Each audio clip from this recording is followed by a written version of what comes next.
There it goes. All right, so I did week 4, and so some of the things that we were talking about this week were the ESSA, which provided some data on basically all the states. I just looked at Texas really, but I thought it was interesting how, in terms of accountability, the only category that we collect data for is the college and career readiness.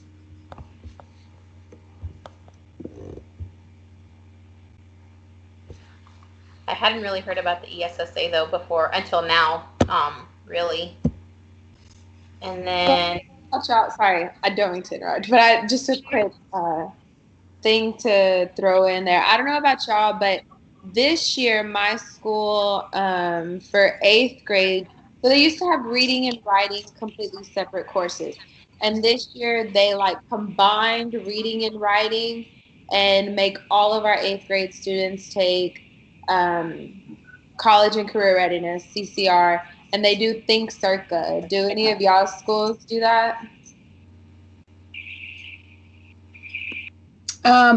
I don't think that my school does any of that. I mean, no, it doesn't. Just straight up no. I don't know about anybody else.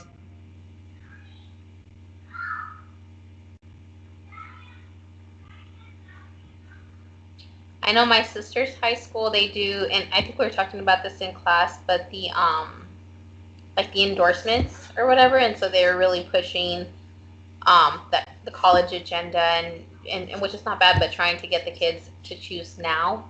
But I'm not too familiar with it because I usually do elementary. And I just thought it was interesting that all we measure really is the college and career readiness. Like on the data, it said we collect information on absenteeism and the suspension rates, but we don't actually use it. Like for the goal of ESSA. Yeah, we have a big push for career, and our motto or whatever is that we are getting our students career, college, and world ready, and that's like repeated every single day. It's part of our morning announcements, but the biggest thing they push is the college part. They don't really push anything that I think the only like career that they actually will accept beyond students applying for college is military. Mm-hmm. They have actually started a competition. Well, our principal started a competition with our counselors where they track the students that they have seniors who have applied to college, and they'll make like announcements like so and so is at 84% of her students have applied for college, blah blah blah.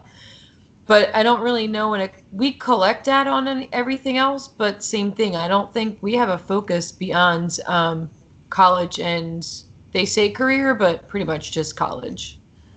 Right. Oh, sorry. Those are my kids.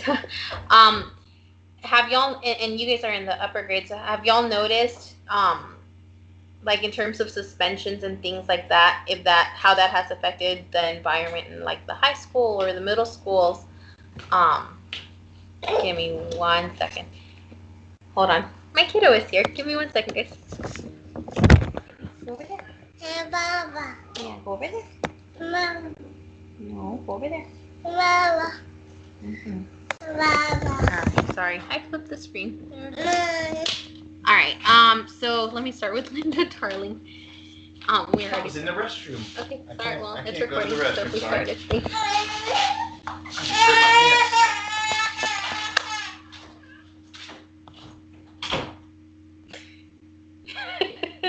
I don't think he knows it was recording. So Linda Darling, the webinar, y'all, that webinar was interesting. When I saw that it was 1 hour, I was like, oh, okay, here we go. But it was pretty interesting. So most of my quotes from there are from Pablo Noguera.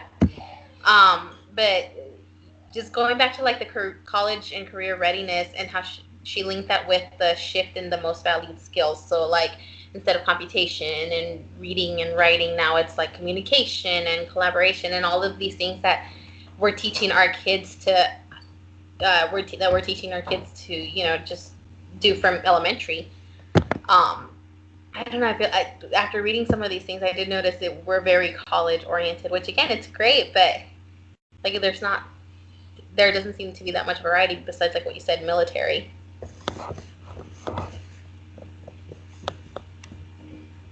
Let's see.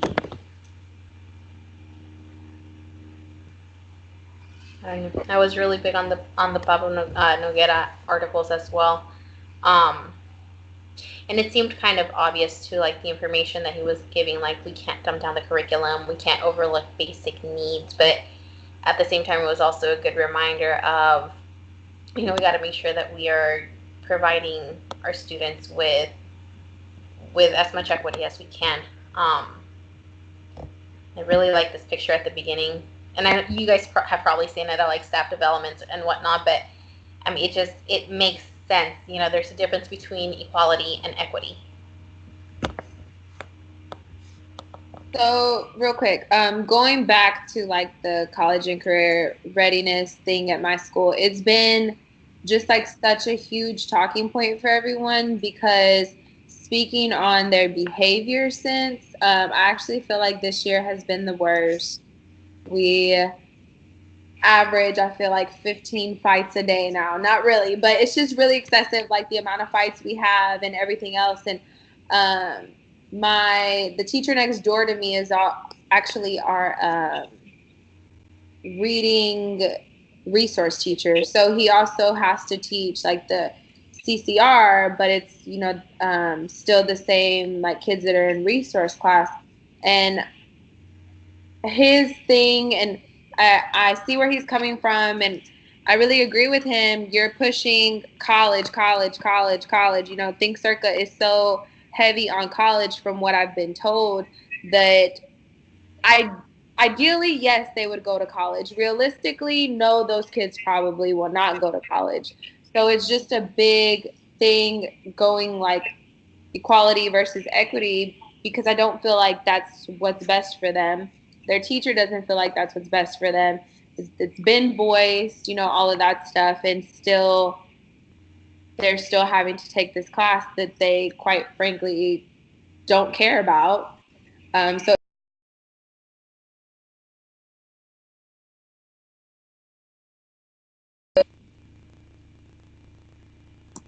That's really interesting, and I think you're probably right that some of those kids really aren't probably going to end up going to college. But I mean, I can't speak to like the experience that you're having at your school with all that because I guess like so I know I said that we don't have anything in specific at my school that we're doing career and college readiness, but I mean everything that we do is supposed to be leading them towards that. Like my school is trying to get accredited for IB, and that's supposed to be like more rigorous and all this and really get the kids ready almost at the same level as like AP classes do.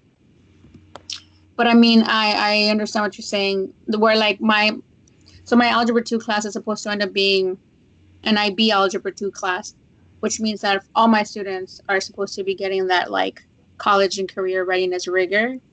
But in reality, like I agree with you, some of them they don't actually want to go to a 4-year university, or they want to go and like work in a trade as opposed to get a 4-year degree in anything. So I don't know. Yeah. I mean, I do like that Noguera said a lot that, it's a good idea for us to encourage all of them to do it.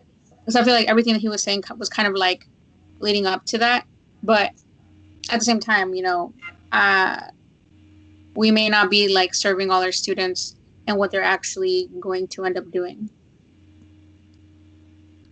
I really liked how the same, like how it was pointed out, like to, that they could. But I guess I just also feel like, not saying like that these kids don't need college and career readiness and they don't need to know, but I think that they need to know that that's not the only thing that they can do. They have options, and you can go to the military, you can go to trade school, you can go straight into the workforce. So just to know that they have options, because a lot of these kids, they don't hear it at home. So what they hear from us at school is the only thing that they know. So if they're going in with the mindset that I have to go to college, and I want all my kids to go to college, but ideally college isn't for everyone, and some people do, things for themselves without going to college. I just want them to know that there's options for them, and it's not like a one track thing. I'm not saying like that they don't need it or they shouldn't get it, but college is just shoved down their throat so much. And I don't think that they understand that there's other things that you can do besides going to college or going to the military.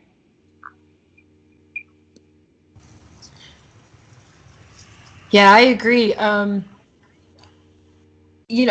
I read somewhere, or maybe I've seen it videos, I don't remember, where a lot of the trades actually need people, and because everyone has been pushing college, that they're not getting people. And then, I look at like all these kids, and we're shooting for 100% of our seniors to apply to college. So great, they applied, but what's the point of applying if they already know they don't want to go, or if they already know they want to get into a trade, or they already know they can't afford to go? Even if there are other options, they might be required to stay home and work to help a family. And so I have a student come back to visit, and he's in a trade, and he started off at San Jack. It didn't really work out for him. He started working. He got in touch with a program, and now he's having like his full education for this trade. It's all paid for. It's free. He has to give a certain percent, however many years to the company. But he came back and he was like, all the math I'm using, and he's explaining everything in detail. But one of the things he said was that he never realized, like, all the times that I told him he might actually need math in the real world, and especially in trades, that it was true. And B, that nobody ever told him those things were options. All he heard was college, college, college. And it wasn't until college didn't work out that he realized he had other options. Which, for him, he felt like he wasted a little time where he could have done that right away. That was my first thing. My second thing, when it comes to the dumbing down of curriculum, and I completely agree, but I struggle with what that means in that, like, when you compare it to the standards we have to cover. They want us to cover way too much in a very short period of time. So by not covering that, is that considered dumbing down? Or are we just looking at like teaching them like they're just not capable of learning? Because, I teach fundamentals, and I teach them at grade level, which is why I've had the highest success rate in my district when it comes to STAR tests and the things they look at. But some would consider what I do dumbed down because I have to just stick to essential standards. But then they're actually learning something.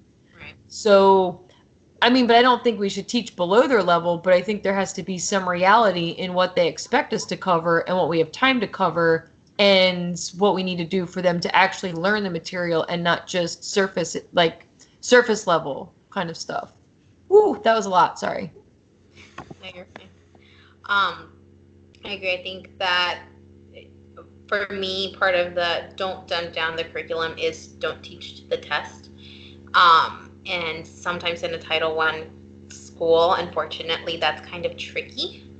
I try to do as many STEM activities as I can with my kids, or getting to do really extension activities, but for me, it's more getting deeper into that topic that we're learning about, versus, okay, guys, let's pull out our, we do FAQs, so formative assessment questions or whatever for science, and let's get out those questions and practice how to do those questions for the test.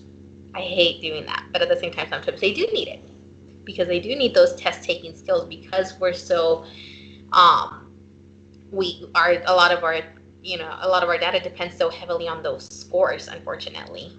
I think, to me personally, the dumbing down is don't teach to the test, and I try my best not to. That kind of, and I'll go kind of back and forth, but that kind of ties to what Rochelle Gutierrez was saying. Like, now you have companies like Pearson that essentially control all the testing. They control it even for us. I think is it for the GRE or PPR for something, but they control even tests that educators are already taking, and they get to decide really who gets to become the teacher. What else was it? Something else that came to mind, and right now that you were talking about trades, but what Moreno was saying about teaching outside of school walls, and that kind of brought me back to the community course that we took with what was his name? Dr. Brower? Was it Dr. Brower? Talking about just bringing in all these different outside sources for these kids, or having them go out into the actual community and seeing what other options they do have.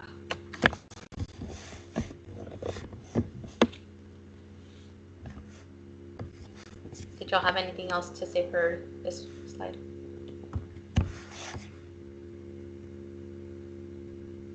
Okay. I can only see like one person at a time on the share screen, so I'm like, we're good, right? Okay, let me go on to the next slide. The visual that was provided, this is from Dr. Pedro Noguera. And the one that I had kind of the toughest time understanding, they seem pretty obvious, but the challenge the normalization of failure. I wasn't sure what they meant quite by that, other than like growth mindset. But then they were talking about growth mindset in another article, and how we really have to teach the kids to think a little bit above that, thinking about equity, access. Oh, it was Rochelle. That's who it was. It was Rochelle Gutierrez. But for you guys, what does challenge the normalization of failure mean to you as an educator? Okay, so I actually can talk about how, like, this is actually, I have a really hard time with this, because my students will automatically be like, well, I'm not going to understand this anyway, so let's just kind of get this over with.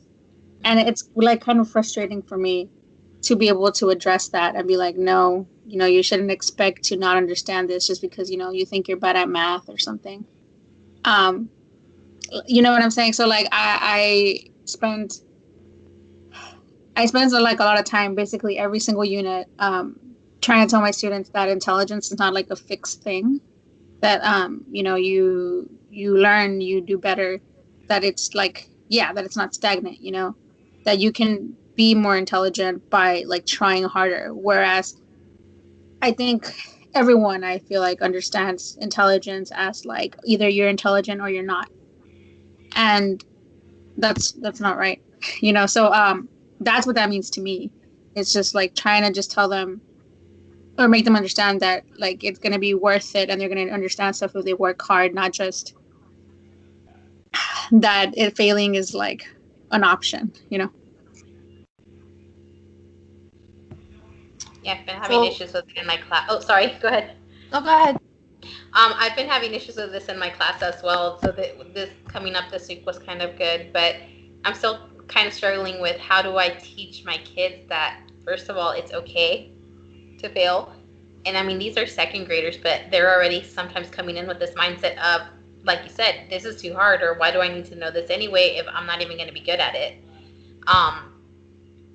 It's kind of, even for kids, it's hard to convince them, like, okay, our brain is always growing, our brain is changing, and I don't know, what would y'all think as even tips for elementary school teacher here, like how to get past that with second graders, really, because they start young with that mindset. So one of the things I've done with mine, and I don't know, it's probably not the best idea, but like when I taught the freshmen in the Algebra 1, like true story, when I took my math praxis, I had zero clue how to work a graphing calculator. So we had like 50 questions, 2 hours in New Jersey. And when the time finished, I had like 16 questions still not even answered. And I missed it by one question. So I took it the second time. They had, and I had maybe, I don't know, 10 questions left. Still didn't know how to work the calculator. And I missed it by one question again because they raised the passing score between the time I took it the first time and the time I took it the second time. So then I had to find somebody to tutor me in the calculator, and then passed it flying colors, and, I had no problems.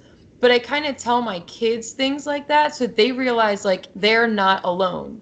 I also tell them I repeated the first grade. Totally true story. I just give them the different reason. I moved from Pennsylvania to New Jersey, and our starting dates were different. So I would have been a whole year younger than my classmates after doing first grade in Pennsylvania.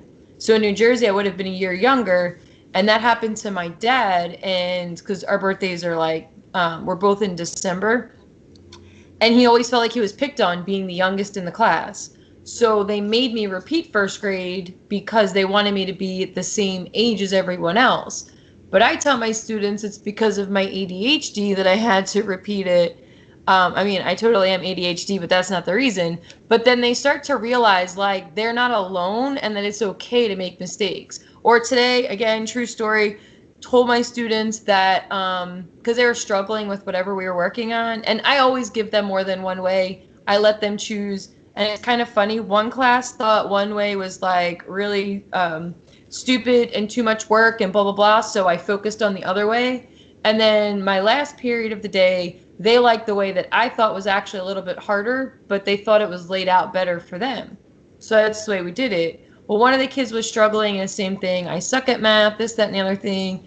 And I was like, I said, true story. I took a long break from a math degree from when I graduated from high school. I'd started off an accounting major. When I took calculus, my calculus teacher flat out told me, your algebra skills or your calculus skills are amazing. Your trig skills suck. And he made me withdraw from calculus and take trig. Well, about a week in after practicing, he's like, oh, we're wasting our time here, aren't we? I should have just given you the book. I'm like, yeah. So then I ended up doing most of the course really quick. I left out the part that a week later I was fine. But then when I said, I'm like, oh yeah, the calculus teacher told me I suck at math. And then they kind of chuckle and then they kind of relax and they feel better about making mistakes when you kind of connect with them that like it's happened to all of us at some point in time. So then they don't really feel as much pressure when they get things wrong if they know that, you know, we've kind of done these things. That's just me though, you know.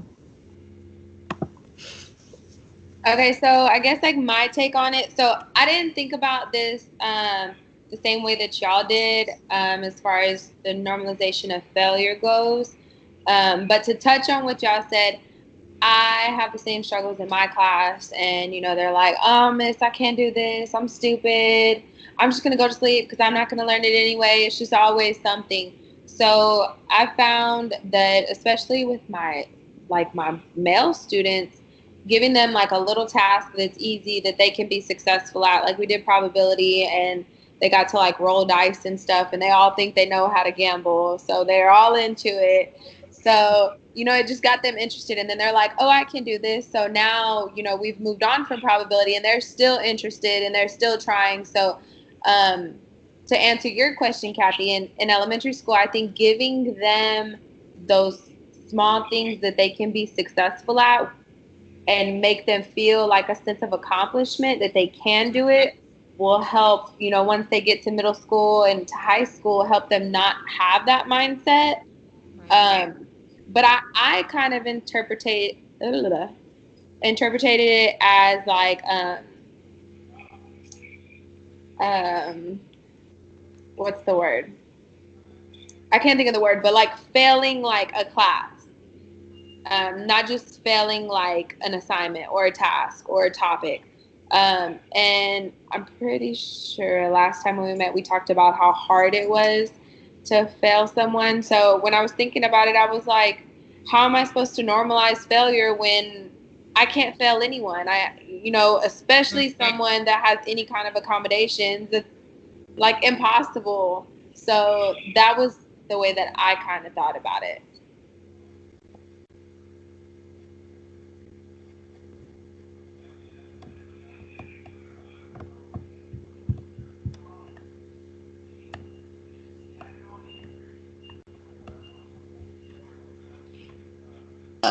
Sorry, y'all. So, I was also gonna mention, you guys are gonna hear me talk about my sister a lot, but I was gonna talk about my sister. So my sister is also a math teacher, and growing up, I was always like the overachiever, and she was not. So, however, like whenever we got to college, she did way better than I did. And my sister has dyslexia, and she had all these like 504 accommodations, but I think up until she got to college, she thought she was dumb because like that's how everybody made her feel, like all her teachers. So she obviously has trouble reading, like, and even still. But that doesn't mean that she's not a good student, you know. It's just that didn't really transfer into like class and grades and stuff in high school or middle school or anything. So like her track was always like the low track, and like I think she was always really discouraged about it. But because of a lot of factors, you know, she did end up going to college, and then in college she got all A's, whereas I did not because I didn't know how to study like she did. And that's because she always had a harder time with just getting concepts than I did, you know, so she ended up being a way better student than I ever was. And I kind of think about her when I think about a lot of this stuff, like how I would want somebody to approach my sister in like an ideal world. And I think that you know, like that challenge the normalization of failure. Like I feel like just more should have been done for somebody like her, you know, who's a good kid, who wants to learn, but they like have a legitimate like learning disability. And I know obviously like not all our students are like that, but I feel like yeah, like Crystal said, like building up like really scaffolding lessons for those students, or like, you know, building them up from like the very bottom, or just connecting that with them like on a one-on-one level. I actually also talk to my students about my sister all the time, and I think it does help, but you know, it's just kind of hard to challenge that. It really is. But anyway, yeah. And I completely agree. I tell my students all the time, I teach, I mean, I have 6 sections, and all 6 of my sections are co-teach classes, and I love those kids. Like, I absolutely love those kids. And I tell them all the time, I will bend over backwards to help you learn. Whatever I need to do, I will do it. But I always tell them, I'm not going to bend over backwards and go out of my way to help you if you're not helping yourself. So having those kids that have the desire to learn, just because they have any kind of, you know, disability or any difference than anyone else. Hell, I'm a terrible reader. I can't spell to save my life. I get things backwards. So then I'm like, should I have been diagnosed with dyslexia? You know, so things like that. So the whole diagnosis process is like a whole nother complete issue that I have. And, you know, I feel like schools are so quick to just put labels on these kids to get their money and, you know, to not have to worry about them. Personal opinion, I know, sorry. But I will do anything for those kids. And I think that goes back to equality versus equity, because if I treated all of my kids equal, they wouldn't all learn, especially the smorgasbord of kids that I have in my classes. They wouldn't learn. So, like Colin was saying, you know, I teach multiple ways. I give them options. Do you want to do stations? Like, you know, what do you want to do? Because I've over time, since I've had all co-teach, I've had to learn, like, I cannot be equal. That doesn't work for them. And I think now teaching all these sections of co-teach would make me an even better gen ed teacher, because they're the same way, you know? And some of those kids might need those same accommodations that my co-teach kids are getting. They're just in a gen ed class. So we need to not, you know, it's like, oh, treat everyone the same, but that doesn't always work, especially for middle school kids that are going through puberty. Yeah, I can piggyback off of that. I teach second graders, and this year I think has been one of my toughest. In terms of reading, my kids are actually reading either on level or above level. I have maybe one kid that's reading at a level, what is it, H right now, which is I think first grade level. And with him, I'm not actually too worried about that kiddo that's reading solo, because when it comes to math, he's got it. But then my kids that are super high readers, a lot of them are lost in math. And so what I've had to do this year is kind of like what you're saying, Crystal. Some of them are doing stations, and then I have a small group of kids where I literally, they're with me almost all of math sometimes, depending on what the topic is. And so I think just teaching to how those kiddos are going to learn best is one of those things where we talk about, again, equity, because I know that my other kids who do understand it a little better, they just need to practice and then they're good. Whereas my kids who don't understand it at all, even though they do know how to read well, they're going to need a little bit more support.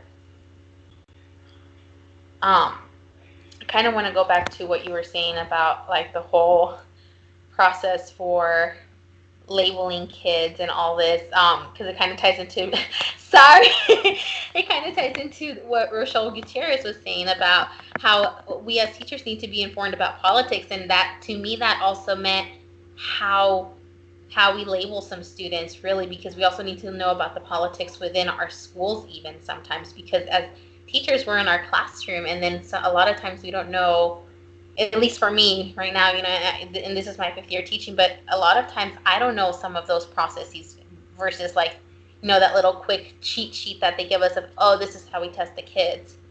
I don't know, how do y'all feel about the politics one? Was kind of tricky for me, because for me, myself and I was thinking more politics even within the school. What do y'all think? So is anyone in the leadership cohort by any chance? Well, okay, so in the professional seminar class, there's like an article that they talk about in a video, and I ended up like looking up the video, and it's in the New York Times about getting Congress out of the classroom, and it is so good. It's short, not too long, and it's good. But that's really what got me thinking, and like it makes me mad. And I want to tell these parents, like, you have rights. You can, advocate for your child. You can say things that I can't say, and everything is so legal. Like legally, we cannot, refer a parent to get their child tested, but the parents, they're I don't want to say uneducated, but as far as things like this goes, they're uneducated. They don't know. And I feel like we as teachers should have that right to advocate for our students and want the best for them. But it's like the kids that I think should be tested and should have accommodations implemented, I can't advocate for them because then I'll get in trouble. But then I see these other kids that I'm like, why are you, they don't need this, but the process goes from 0 to 100 and real quick. And one day they're in gen ed, and then the next day they're pulled to resource. And I just want to tell them, like, give me time. Give them time to experience a gen ed class. If that doesn't work, give them time to experience a co-teach class instead of just automatically pulling them. And why ask me? Like, we fill out the IEP paperwork forms and they ask for your opinion. Why ask for my opinion and make me fill out all this stuff if you're not going to listen to me anyway, because you already know what you're going to do as my diagnostician at the campus, because your best interest is the school and how much money we're going to get, and how many sped kids we have, and how many 504s, and how many ELLs. Like, it's all money instead of worrying about what's in the best interest of the students. Just like we were talking about at my department meeting this week, they're making us do all this extra stuff. And I was, I don't want to say arguing with my administrator. We were in a debate, and I was just trying to, I'm going to say, advocate for my students and tell them, y'all are making me do all of this extra stuff. And, they come in and they want us to stop what we're doing and show that we're doing critical writing and all this other blah, blah, blah, blah, blah. And I told him, when am I going to get to just teach and not have to worry about when someone is going to come into my class and when TEA is going to come to my class? TEA can come whenever they want, and they can see me teach math for my students the way that they need to be taught, instead of worrying about putting on this dog and pony show when TEA comes to visit, because you're worried about what the government and, TEA is going to say about my class, apparently, because I'm supposed to be critical writing and math all the time. Sorry, rant over. You're fine. I think that lines up very well with like the dominant versus the critical access. You're more passionate about the critical access, which is something that we should be, concerned with versus, like you said, the dominant, which is how do these scores look? What's TA gonna think? All of that. Which class? It was one of Dr. Ramsey's class where we were talking about like the business of school and all the money that's tied into it. And then we did get into talking about like the privatization of schools and education, because there's pros and cons to everything. Like with public schools, there's like the scores that we have to worry about and all of this, but then you have to think about also like, well, a lot of people are going out of public schools now. They're doing privatization of schools with the charter schools and DeVos and whatever, all of that. Oops, there goes. I keep switching back and forth. With the politics on that end, I don't know. I think it's better if we do switch over to our critical access, like Gutierrez was saying. But how do we get there? That was one of my big questions in one of the later slides. Like, how do we, what is the word? Transition from worrying so much about the dominant and more into like the critical, and getting to meet the needs of our students. Because if we don't meet their needs, then how do we expect them to be successful?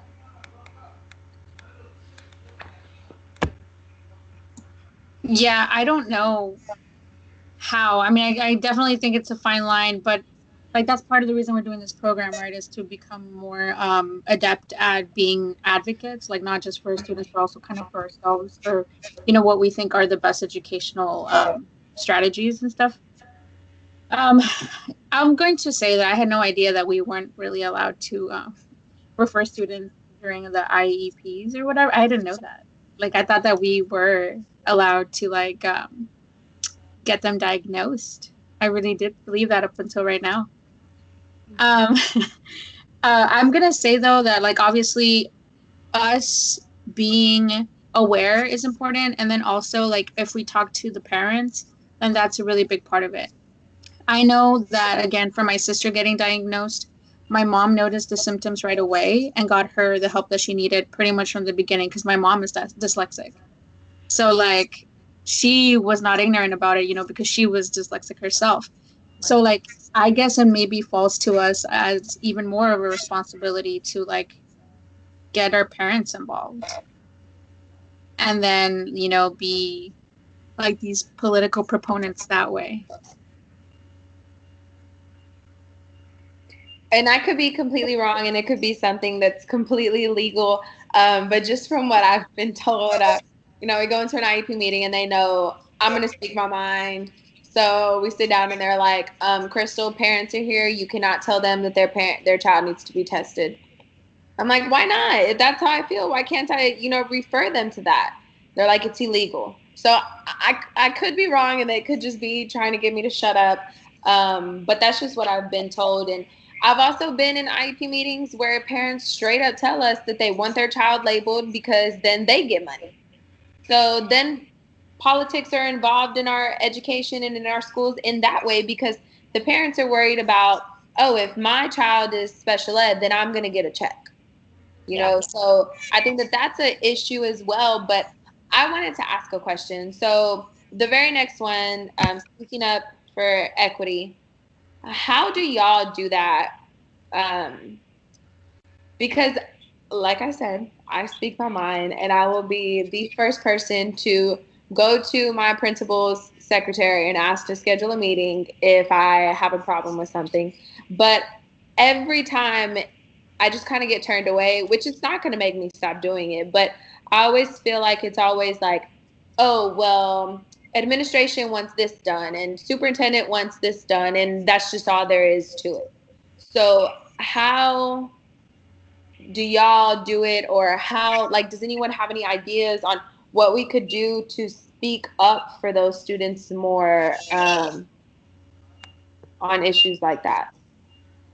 I think for us, a lot of what they tell us is do or keep up with our documentation and then be able to bring up those concerns. We got lucky at my previous school, and we literally met every 5 to 6 weeks. how is they would go through like our whole roster. How is this child doing? How is this child doing? They were very good about advocating for a lot of our kids because, you know, we had, I say 2 counselors and like 2 diags, and they would just walk around. And sometimes I would feel like maybe they're just trying to label a lot of kids, but at the same time, the kids that they would bring up, I would be like, yeah, I actually do agree. There might be something going on with this student. Now, my new school, it is a little bit different because I have to request a meeting, and I didn't know that up until this semester. And so this whole time I'm sitting here thinking about 2 of my babies in my classroom that I'm pretty sure something's going on. And we've been told we can't diagnose also. I mean, that's like, I don't remember like the legality of it, but we were told, you know, if you have a concern, you can't say, oh, this child is on the spectrum or this child might be ADHD. We can only say, we notice these things and I have these concerns. What can we do to figure out what's going on? But in terms of legality, I'm not sure exactly what that status would be. I don't know, the equity's kind of, in terms of like speaking up for kiddos that might be undiagnosed, for me, that's kind of tricky because it's more, like you said, you tend to get shut down a lot sometimes. And really for me, it's just more documentation, making sure I have that for my students so that if it does come up, I can say, look, I have all this documentation. I really do think something is going on with my student. Let's do something, please. So at our school, we are big, like we're big on PLCs, and then Mike Matos and his whole thing. And, you know, we're at the RTI stage now.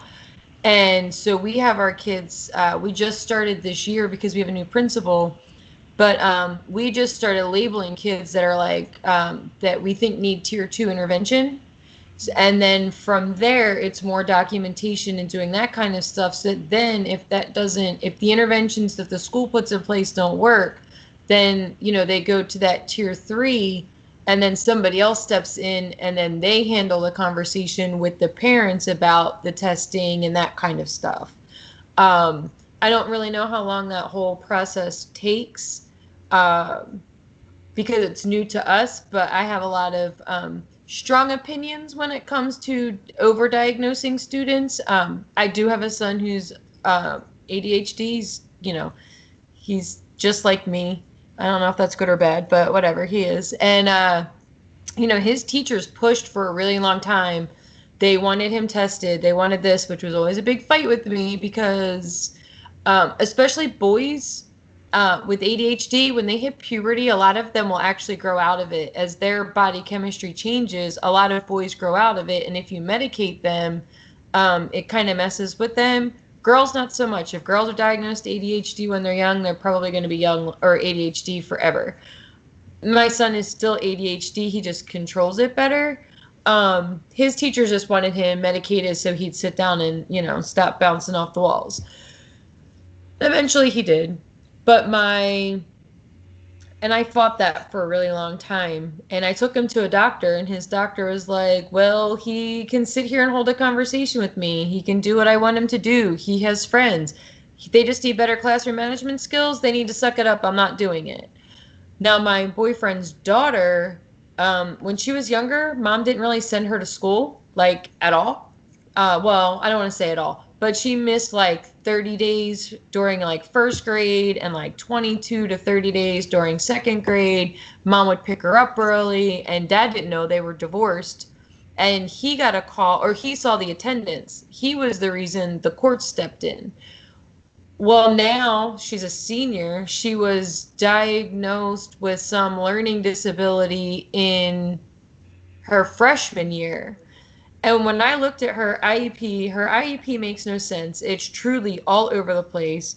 She has what they said it's a math disability, but then they arted her out of English STAR testing, and they made her continue taking the math over and over and over again. Her classes, like I looked at her classes, she has to do so much when it comes to going to college later, because they kind of didn't really they just put her in random classes.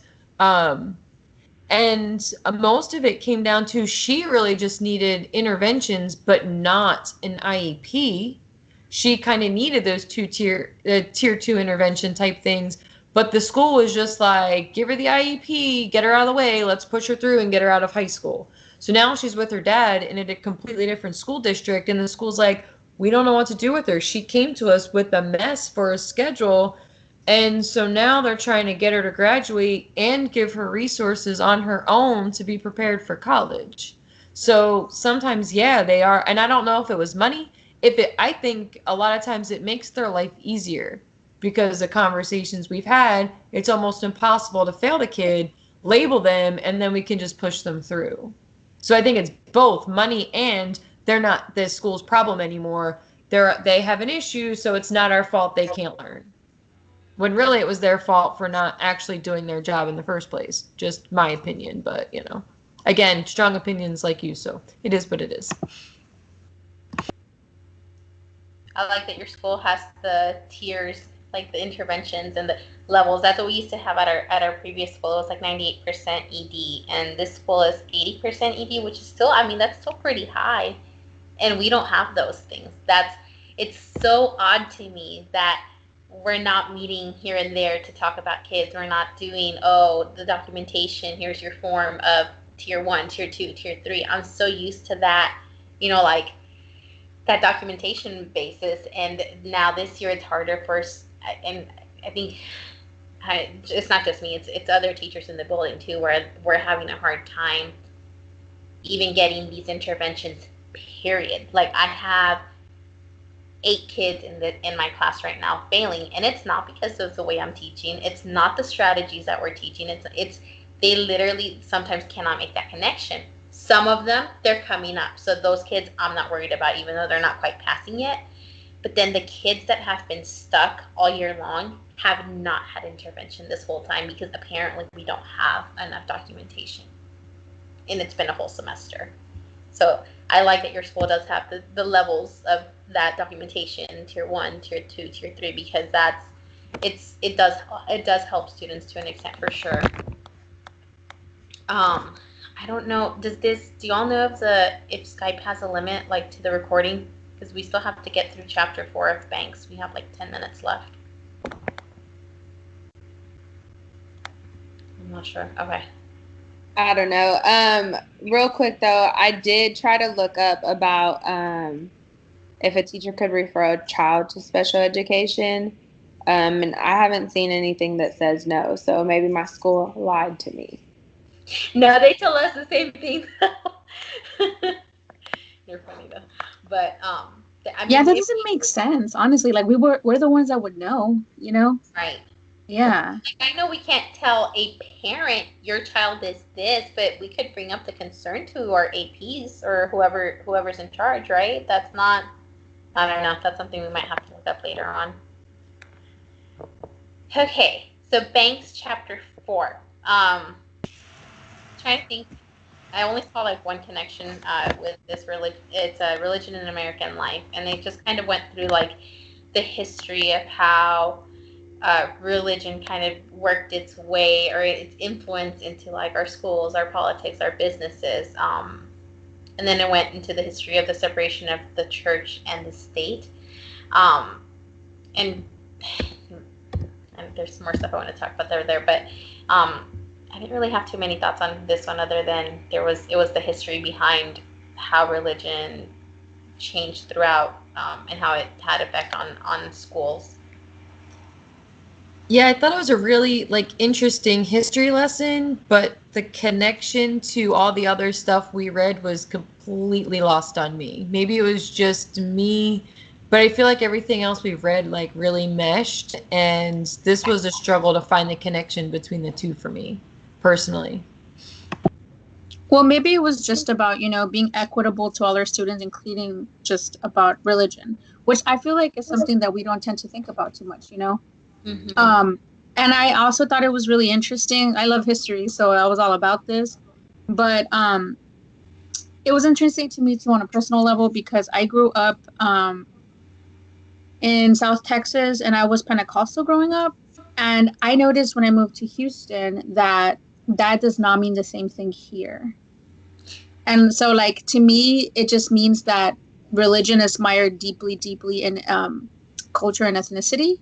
Mm-hmm. And then how it's just more of the same, more of the same about how we have to be aware. And just because you're Pentecostal here doesn't mean you're Pentecostal in South Texas or in Mexico. You know what I mean? That was interesting to me because it's something that I had thought about before, but it was just interesting to see it in a book the way that I had thought about it. It was weird. Yeah. Well, it's kind of funny you say that. My son's best friend is black and they're Baptist, so I have been to like a white Baptist church and a black Baptist church, and they are not the same thing in my opinion. Like and even the personalities of the people within the churches and like how they I mean, they are very serious about the no drinking and that kind of stuff I see as the same, but a lot of the other stuff is very different. And I grew up Catholic and Methodist, and I've kind of noticed even just I went to a Methodist church, and then my son's Boy Scout troop was also tied to a Methodist church. So sometimes we would go to that church, and even just the difference between the church I went to and that church were very different, and they were only a few towns away. So like I mean, the message is always the same, but I did notice that a lot of times just the demographic or the area that you're in always seem to play a role in the way kind of like teachers, kind of the way the material is presented almost. Yeah, I think I took this more as just how culture can be so much different. Like I feel like I was kind of like naive about culture before we really started, diving into what all culture could be. And in the beginning, when we answered those questions, like about ourselves and, your parents and your upbringing and stuff like that, and that's all something that we culturally identify with. So I think that this was just another thing to think of as far as culture with our students. I think it kind of also goes back to like that article we read last week about, being aware whenever we're talking to, it was an article about poverty. Yes. You know what I mean? And like being sensitive to our students in poverty, where like, well, we need to also be sensitive to our students who are different religions than literally every single holiday that we have in America, you know? And like just how deeply that like affects everything, like our annual schedule, our Christmas break, and all of that stuff. So, I mean, yeah, I think it kind of does make sense that was the next chapter, really. Yeah, I thought it tied in, somewhat like to what Dr. Pedro Noguera was saying about embracing immigrant students and their culture. So it does tie into like meeting our students' needs, because we do have to keep in mind that our students are coming a lot of times from different cultures, different religions, different, and things like those things we have to embrace and be able to still teach to our students. Some quotes, y'all. I went crazy with his article. I really like the quotes that he had in the what's it called, the webinar, and then the article. The first one was equity is about addressing the needs of all students, and we've already touched on that one. But I think my favorite one was there's potential for excellence in all kids. I'm gonna post that somewhere on my classroom because I want my kids to be able to see that. It's such a positive message, and it's something that we as educators already know. And I don't know, I would like my students to like understand that, Crystal, I know you'll like this one. We're not going to get change if everyone's always comfortable. And then educators need to be trained in politics as well to be able to understand and question some of the decisions made by for our students. I don't know, those are just some of my favorite quotes that came from those articles. I really liked the Gutierrez article, like saying that even like the small act of teaching math was political. So I never really even thought about that, but it's true. Like we're in a way teaching our students to be competent in a world that is generally against them. I mean, I know that sounds really dramatic, but I think that that's really true, and like it's really powerful in a way. Which brings me to my questions. I can go back to this one in a little bit, but how can we find a balance between, or no, not this one, experience with social justice and mathematics curriculum to empower our students? I think that kind of ties into what you just said. It's a little bit tricky for me in the elementary level, and I'm sure there's a way of bringing in that social justice into the curriculum, but I don't know, do y'all have any experience with that as, teaching middle or high school students?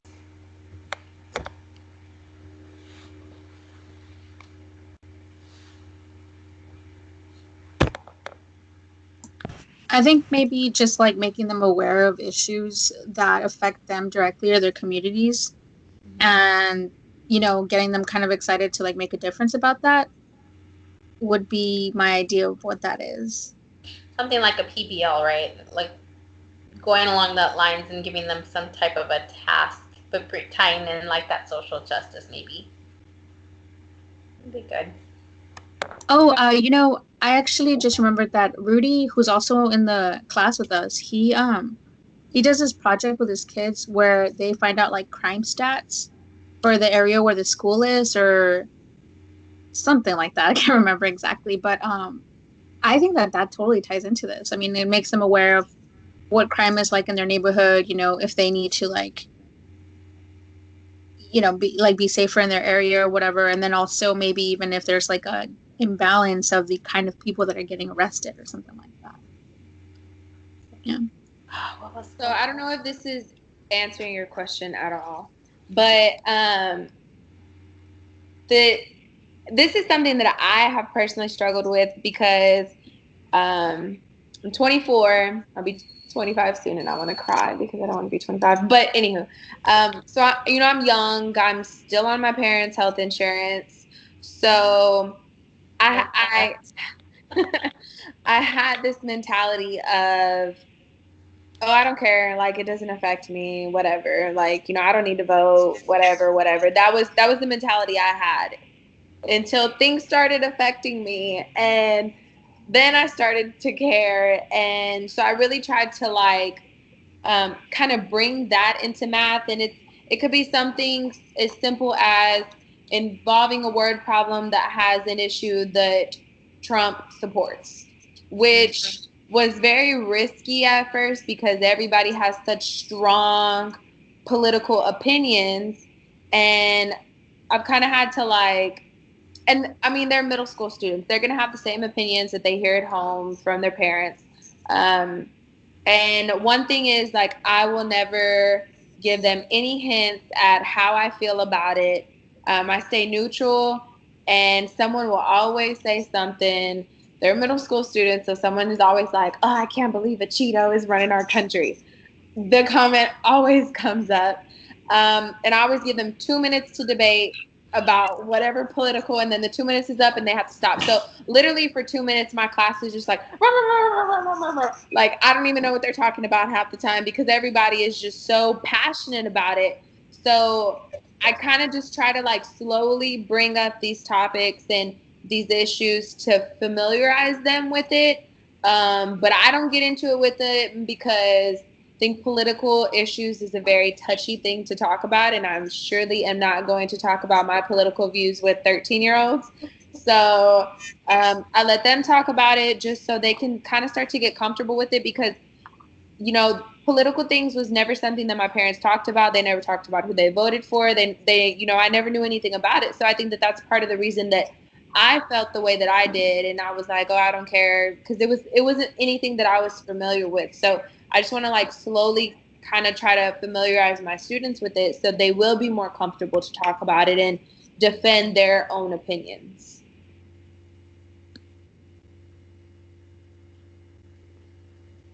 Trying to remember whose class it was in because I've been doing this for like, I think this is my second year, but I think it was Dr. Owen's class where we did talk about a study where there was a teacher who also did like, they did the statistics for the city that they lived in, and they looked at crime rates. They looked at, what else was it? I think it was like speeding tickets or things like that, but things that made it relatable to the students, but it was still something that involved social justice. I don't know, it's just kind of tricky, or I guess I believe for elementary kids. Well, especially second. I think 5th grade, 4th grade, you can start bringing in a little bit more. The 2nd graders, I mean, they're worried about Johnny's not my friend anymore. You know, it's kind of tricky to bring in that social justice sometimes. I think we kind of answered the first one. Crystal answered the first one. How can we find balance? Sorry. That was the one. No, you're good. That's fine. It's something that you're passionate about. The application and implications. I put that picture back up. I really like that picture. I always say it at staff development. I'm like, yep, they're so right. That makes so much sense. It's just kind of summarizing what we've been talking about. In order to make deeper learning happen in our classrooms, we do need to be able to meet students' needs, even those that are basic needs. I have a lot of students that come in sometimes they haven't slept all night because mom and dad were fighting, or something like that, and it's like, okay, well, go get some rest, and then I'll come get you in a little bit, and then be ready to learn. Things like that. Or we need to become more informed as educators to advocate for our students. That's my goal this year, because that's something that I feel I'm not as educated on the topics as I should be. And I am guilty of that, because I get caught up with things like grad school, my kids, full-time job, all that stuff. But at the same time, I do feel like I need to be a better advocate for my kids. Anything else that anyone wanted to add?